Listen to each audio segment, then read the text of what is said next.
The question, who caused or what caused God, is like the question, how many inches long is the note C? Or what is the smell of the color red? Those are category fallacies. Now, given that God, the very concept of God is an uncreatable creator of everything, the question, who made God, turns out then to be this question. Who was it that made something which by definition is unmakeable? Well, how can you ask the question of what made something that is by definition unmakeable? That's an incoherent question. One of the most common questions that content creators who are theologians or apologists get is, who made God? I get this question so much that I thought I'd put together a smattering of clips from different thinkers so that you can just make up your own mind. All of the videos are linked in the description, and each of them adds more nuance in their own original videos, so you'll want to go check those out. You'll notice some overlap in the answers that they give, but I think each one of them gives their own unique spin that helps to understand. One last thing, you'll hear some of these speakers mention an argument for God's existence that goes like this: everything that begins to exist must have a cause. The universe began to exist, therefore the universe must have a cause. The question, who made God, comes up a lot of times in response to this argument when people who believe in God give it. Believers will often reason that the universe is made of time, space, and matter. So whatever caused the universe to come into exist must be spaceless, non-material, and timeless. That's going to be important to understanding their answer. With that, let's jump right into 12 smart Christians answering who made God in under 12 minutes. If you're going to say the universe had a beginning, then God must have had a beginning. That's a good question. Here's the problem. Nobody created God because God is uncreated. There has to be something that wasn't created, that's eternal, that brought everything else into existence. You say, why God? Why not something else? Well, think about it this way. Remember we talked about the cosmological argument? That space, matter, and time had a beginning, or space, time, and matter had a beginning. And we said that if space, time, and matter had to have a beginning, whatever created space, time, and matter can't be made of space, time, and matter. You remember we talked about this? Okay, so the cause must be spaceless, timeless. If you're timeless, do you have a beginning? Yeah, remember how I said a minute ago that people who believe in God often reason from this argument that Frank mentions here to the conclusion that a spaceless, non-material, and timeless thing must be the cause. Well, if it's a timeless cause, then that means it needs no beginning or ending, like Frank said, because the only things that need beginnings and endings, in fact, the only thing it makes sense to talk about that with in this sense, is temporal things, things that are in time. But if something is timeless, then it's simply a mistake to even talk about it having a beginning or ending in that way. That's time-based thinking. No one created God. Does that make any sense? Yeah, it makes perfect sense. Now, I think this question actually does raise a more interesting question. Namely, if no one created God, then why not just say that no one created the universe? God's being uncaused follows from a more fundamental property that he has, namely perfection. God is a perfect being. And it's actually incoherent to ask what created a perfect being. Anything that could create a perfect being would have to be more perfect than perfect, but that's impossible. Second reason, whatever can be created can also be destroyed, but anything that can be destroyed, in other words, anything that is fragile, isn't perfect. Suppose we have a person A here, and he wants to borrow an iPod. And so he goes to person B and says to B, may I borrow your iPod? And B says, I'd love to loan it to you. I don't have an iPod, but I'll go borrow one from a friend and I'll loan it to you. So B goes to C and says, I've got a friend A who needs an iPod. May I borrow yours? And C says, no problem. I don't have an iPod, but I will go borrow one from my friend D and I'll loan it to you and you can loan it to A. This sorry business ends up going on, and the problem is that every member in the series here is a borrowing lender.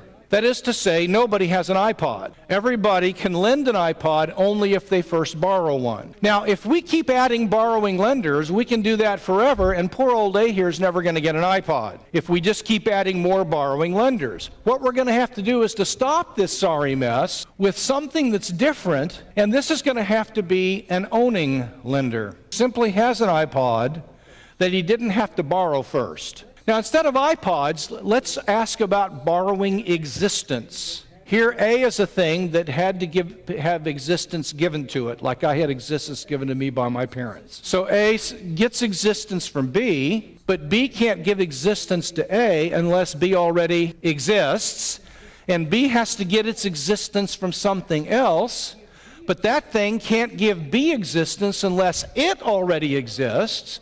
So it's got to borrow from D, and what you have are borrowing lenders of existence. Nothing will exist if you don't stop with a self-existent being. That is, a being that simply exists in itself. We can only consistently ask who made something of things that can be made. So it makes sense to ask who made my shoes, because shoes are the kind of things that can be made. It makes sense to ask who made this camera, because cameras can be made. It makes sense to ask who made this building, because buildings can be made. But God, by definition, is the kind of thing that cannot be made. You know, sometimes philosophers talk about contingent things and necessary things. And a contingent thing is something that owes its existence to something else. It depends on something else for its existence. But a necessary thing would be something that doesn't depend on anything else for its existence. So the point here is there has to be something at base that doesn't depend on anything else for its existence in order for this whole thing to work. I think it just rests on a basic misunderstanding of what the word God means. So in the standard Abrahamic traditions, the word God refers to a, by definition, uncaused, necessary, self-existent being. He's not merely the first cause, he's the ontologically distinct, uncaused first God. He doesn't just happen to come first and get an exception to playing by the rules of causation. Rather, he's a totally different kind of reality altogether. Now, it's a totally coherent position for someone to deny that there is such a thing as that. But to simply ask what caused God shows that the subject matter at hand here has not been understood. It's like asking, who is the bachelor's wife? Or what is the number that is larger than infinity? Or who is the person that is older than eternity? Or something like that. You believe that God is a creator and create everything. But who created God? Aha, I got you, Christian. Yeah, this is one of the dumbest objections I've ever heard. A lot of them have failed to grasp the concept of God to begin with. In other words, if you're going to disagree with my beliefs, that's fine, I don't mind, but at least get my beliefs correct. You know, we just mentioned the Kalam. Well, the conclusions of the Kalam, again, to reiterate, if everything that begins to exist has a cause, and the universe began to exist, and it follows the universe had a cause, and the attributes of this cause, one of these attributes is that this being was timeless, logically prior to creation. Now, if a being is timeless, and if the cause of time is going to be timeless, and if the cause of time is God, then it would follow that God is timeless. And if God is timeless, well, then he'd be eternal. And if God is eternal, then that would mean he had no beginning. And if he has no beginning, he has no cause, which means that by definition, this logically deduces that God, the cause of the universe, is a uncaused first cause. And to ask, but who created God, already entirely misses a conclusion of the argument. Now, in the next answer, you're going to hear about a book called The God Delusion that the speaker says at its heart has this question, who made God? It was authored by Richard Dawkins, who has been one of the most famous atheists in the world for a long time. But it's interesting that philosopher Michael Roos, who is an atheist, had this to say about that book. There are few things more simple than Richard Dawkins' God Delusion. Yeah, no, as I said, makes me ashamed to be an atheist, I think was the phrase I used. I think the theologian or the religious person or the philosopher, I think that they have equal right to turn to Dawkins and say, look, if you're going to criticize this stuff, fair enough, but try to make an effort to understand what the position is. So with that in mind, let's go on to hear what another Christian thinker has to say.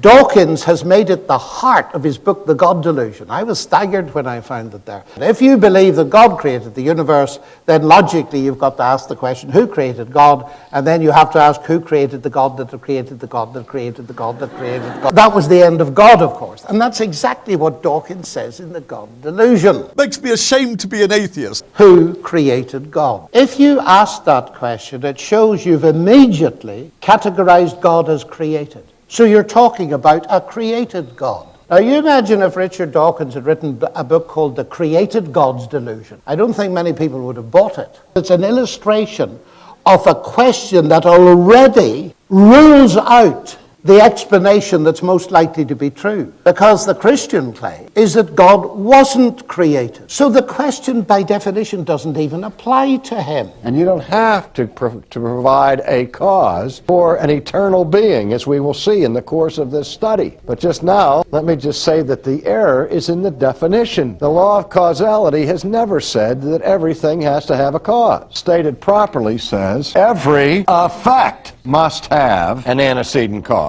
All of the stuff that exists will eventually trace back all the way until we get to a final point that we can call the OE. No, not that OE. OE as in original existence. Okay, better yet, let's just call it thing Z. Thing Z would be the starting point and the ultimate reason for why anything at all began to exist, or why anything exists right now. Like everything else, we don't have anything else to point to because thing Z is the first thing to exist. Remember OE? Original existence? Cliff, if you say that someone had to create the universe, why doesn't it follow that someone created God? The claim of the Bible is God is eternal. God does not have a beginning, which means God does not have a cause. So to ask the question, who created God, is to worship an idol of God, which is God is temporary, right? But you see what Jesus Christ in the Bible insists is, no, God doesn't have a beginning. God is not temporal. He's eternal. This question, who created God, or all right, what is God's cause? I've heard so many college sophomores ask this question as though this is the sort of knockdown argument that destroys theism. And it's just based on a misunderstanding. Look at the first premise. Whatever begins to exist has a cause. That is to say, something cannot come into being out of nothing.